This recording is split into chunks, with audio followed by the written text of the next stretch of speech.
আলাইকুম ওয়া রাহমাতুল্লাহ। নাহমাদুহু ওয়া নুসাল্লি আলা রাসূলিহিল কারীম, আম্মা বা'দ। সংগ্রামী জনতা,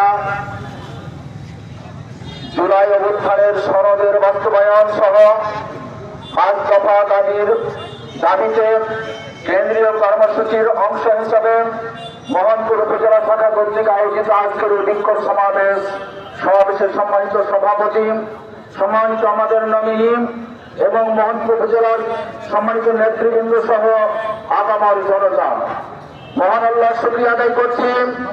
বাংলাদেশকে নীল নকশা গভীর ষড়যন্ত্র দিয়ে বাম পথে পরিচালনা করার পায়চারের মধ্য দিয়ে বাংলাদেশ জামাত ইসলামী কাঙ্ক্ষিত লক্ষ্যে পৌঁছার যে আন্দোলন, সে আন্দোলনকে ধারাবাহিকভাবে অব্যাহত রেখেছে বলি আলহামদুলিল্লাহ।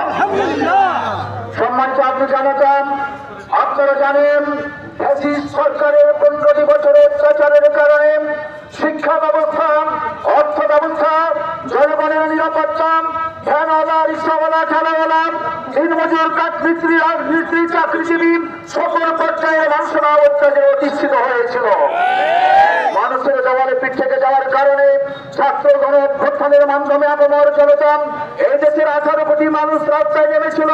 তাদের আন্দোলনের মুখে ফ্যাসিস্ট সরকার প্রধান শেখ হাসিনা, সেই পরশুরানী ফুলন দেবী শেখ হাসিনা দেশ ছেড়ে পালাতে বাধ্য হয়েছে। কথা ঠিক কিনা দলের লোকজন নিয়ে ভারতে সে অবস্থান করে প্রিয় মাতৃভূমি সবুজ ভূখণ্ড বাংলাদেশকে ধ্বংস করার ষড়যন্ত্র এখন অব্যাহত আছে। কথা ঠিক কিনা মদিনায় যেমন রাসূলের পাশে একজন মুনাফিক থেকে কাফিরের সহযোগিতা করেছিল, বাংলাদেশে এই ধরনের এক শ্রেণীর মুনাফিক বাংলাদেশে বসে থেকে এই বাংলার মসনদে আসার জন্য সে নীল নকশা এবং ষড়যন্ত্র এগিয়ে যাচ্ছে। কথা ঠিক কিনা আপনারা জানেন, এই দেশের জনগণ দেশ স্বাধীন হওয়ার পর থেকে শুধু অত্যাচারিত হয়েছে, স্বাধীনতার সুফল ভোগ করতে পারে নাই। আগামী দিনে এই বাংলাদেশের জনগণ এই সুযোগ আর দেবে না।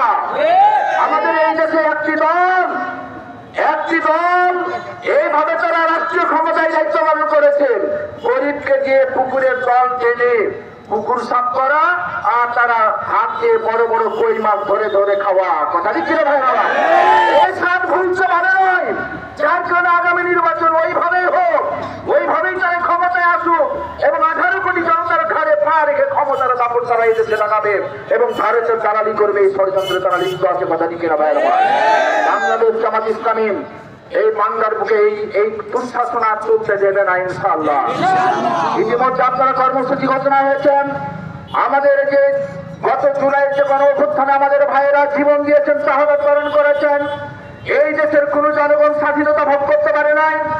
খুন, গুম, হত্যা, রাজধানী, আয়না ঘরে বন্দী রেখে যে অত্যাচার জুলুম করেছেন এবং প্রায় 1,500-এর অধিক যে শাহাদাত বরণ করেছেন, অনেকে পঙ্গু হয়েছে, তাদের বিচার আদালতে চলমান রয়েছে, কিন্তু এখনো দৃশ্যমান কোন রায় আমরা চোখে দেখতে পাই নাই। যে জুলাই আন্দোলন হচ্ছে, সেই জুলাই আন্দোলন আইনি ভিত্তি এখনো হয় নাই। সব কিছুকে বাকি রেখে আগামী নির্বাচন যদি হয়, এই ফ্যাসিস্ট নতুন আজাদ ধরন করে আবার বাংলাদেশ এই জন্য 5 দফা দাবি আপনারা ইতিমধ্যে শুনেছেন।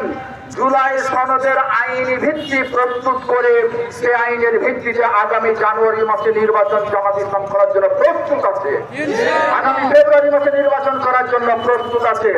এই জন্য আইনি সনদ, জুলাইয়ের আইনি সনদ আমরা এক দফাতে চাই। 2 নম্বর হল 30% ভোট পেয়ে এই দেশের শাসন করেছে ফ্যাসিস্টরা এবং দেশের মুনাফিকরা। কথা ঠিক কিনা ভাই আমার, ভোটই দিয়েছে, সুবিধা ভোগ করতে পারে নাই। এই জন্য উচ্চ কক্ষে নিম্ন কক্ষে বিআর পদ্ধতি চালুর মাধ্যমে এই দেশের প্রত্যেকটি ভোটারের ভোটের যেন মূল্যায়ন হয়, এই জন্য জামাত ইসলামী আন্দোলন করে যাচ্ছে। আপনারা একমত কিনা ভাই আমার। 3 নম্বর হল লেভেল প্লেইং ফিল্ড তৈরির মাধ্যমে আগামী নির্বাচন হতে হবে। এখানে পিছন দরজায় দিয়ে কেউ যেন নির্বাচন আসতে না পারেন, এই জন্য লেভেল প্লেইং ফিল্ড তৈরি করতে হবে। 4 নম্বর হল যে যাদের উপরে জুলুম করা হয়েছে, যারা জীবন দিয়েছেন, যারা আহত হয়েছেন, নিহত হয়েছেন, সে বিচারিক কার্যক্রম শুরু হয়েছে, কিন্তু এখন পর্যন্ত দৃশ্যমান হয় নাই। এই বিচারের দৃশ্যমান দৃশ্য বাংলার জমিনে বাংলার জনগণ আগে দেখতে চায়। 5 নম্বর হল আওয়ামী লীগের দোসর, আওয়ামী লীগের দালাল, ভারতের দালাল সিএম কাদের জাতীয় পার্টির যে দায়িত্ব পালন করছে, ভারতের সফর করিয়েছে, সাংবাদিকদের সামনে বলতেছে যে তাদের সাথে আমার যেই কথা হয়েছে বাংলাদেশের লোককে বলা যাবে না, তাদের অনুমতি ছাড়া কথা বলা যাবে না। এই ভারতের দালাল বাংলাদেশের বুকে বসে থেকে তুমি দালালি করতে পারবে না। 15 বছর ফ্যাসিস্ট সরকারের ক্ষমতায় তোমাদের কারণে ছিল এবং তোমাদের সহযোগিতায় এই দেশকে অত্যাচার নির্যাতন চালিয়েছে। এই জন্য সম্মানিত ভাই আমার, এই জন্য জামাত ইসলাম চাই জাতীয় পার্টি সহ তাদের সহযোগী 14টি দলকে আবার নিষিদ্ধ ঘোষণা করতে হবে। রাজনীতি করার তাদের কোনো অধিকার নেই। এই 5 দফা দাবি নিয়ে জামাত ইসলাম ময়দানে অবতীর্ণ হয়েছে। আপনারা সার্বিকভাবে সহযোগিতা করবেন এবং আগামী নির্বাচন সুসময়ে হবে ইনশাআল্লাহ। রাষ্ট্র নির্বাচনকে নিয়ে ষড়যন্ত্রকে বন্ধ করা হয়েছে, জাতীয় নির্বাচনকে নিয়ে ষড়যন্ত্র চলছেন। আপনার ঐক্যমত কমিশনে 31টা দলের মধ্যে 25টি দল পিয়ার পদ্ধতি চায়, অথচ এই দেশের একটা উল্লেখযোগ্য দালাল দল এরা পিয়ার পদ্ধতি চায় না। কোনদিনই নির্বাচন হতে দেওয়া হবে না। পিয়ার পদ্ধতি চালু না হলে দেশে নির্বাচন হতে দেওয়া হবে না। 5 দফা দাবি আদায়ের মাধ্যমে আগামী নির্বাচন সুষ্ঠুভাবে উদ্যোগ আহ্বান জানিয়ে আমি আবার কথা শেষ করছি। আসসালামু আলাইকুম।